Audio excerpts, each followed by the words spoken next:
Four Wings Air Show is set to take flight on Saturday. With the recent weather concerns, there was talk of cancelling the event, but organizers have confirmed it will take place. The world-famous snowbirds will be performing, as well as an F-18 demonstration and a planned mass attack. The show is expected to last most of the afternoon, so people are urged not to bring any pets. Gates will open at 10 a.m., with the show beginning at noon. Finding a place to rent in Lloydminster can be a tough task. In the last year, it's been especially challenging as vacancies across Canada have dropped. A federal agency says in Alberta and Saskatchewan, rates are in the single digits.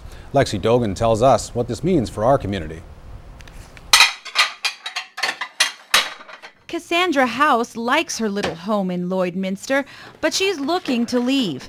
For 4 months, House has been searching for a bigger place so her niece can live with her. It's really hard to find a place here in Lloyd, so it's basically come down to either she helps me pay rent, like pay $500 a month rent, or she sleeps on my couch.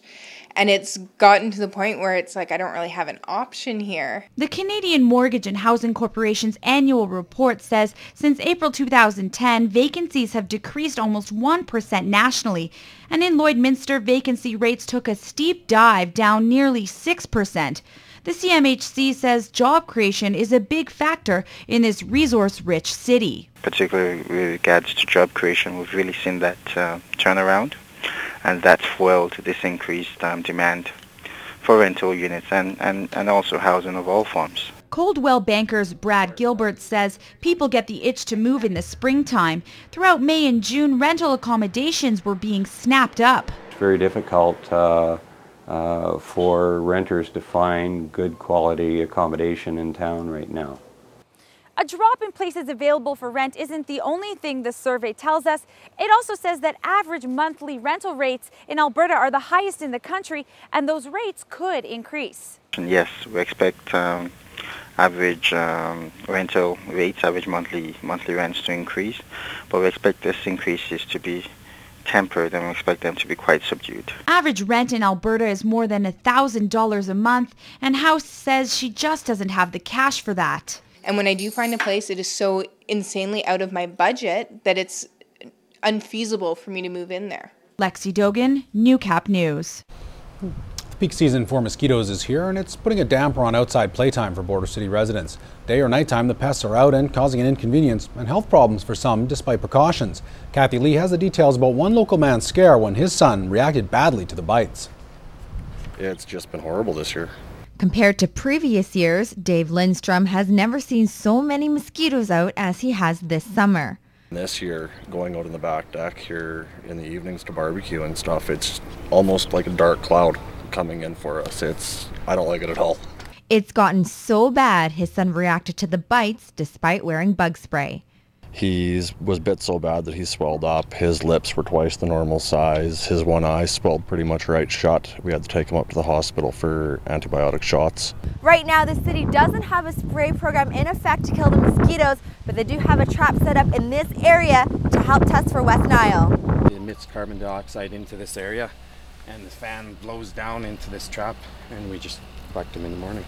Although the number of mosquitoes have been high, Nelson says the chances of contracting the virus is low.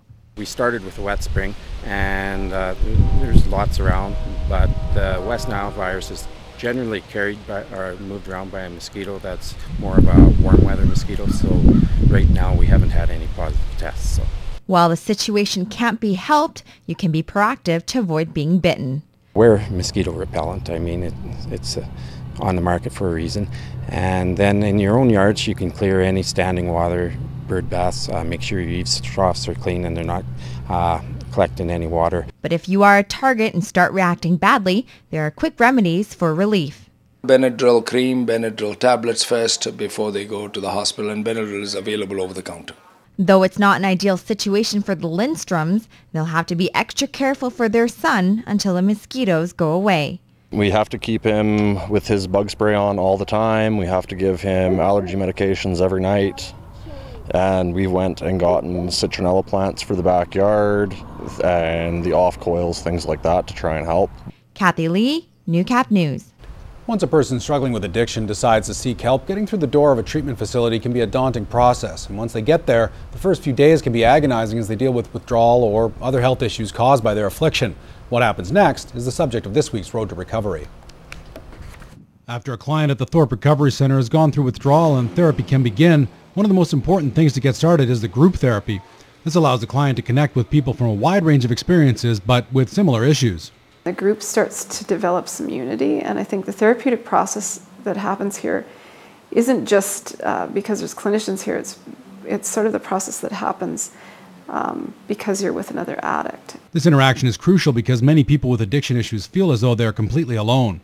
They become close, start to share. One of the big feelings of relief come from somebody else has experienced what I have, and I'm not the only one. Another important step is the integration of some kind of recreational component, partly for fun, but also to demonstrate it's possible without succumbing to your disease. We had some clients out at the bowling alley last Friday, and some of our clients came to the gala. You know, we try to do that. We have them out at the park playing baseball or volleyball, so we try, you know, learning how to do things without alcohol and drugs is important. Another crucial step is incorporating as many family members as are willing to participate.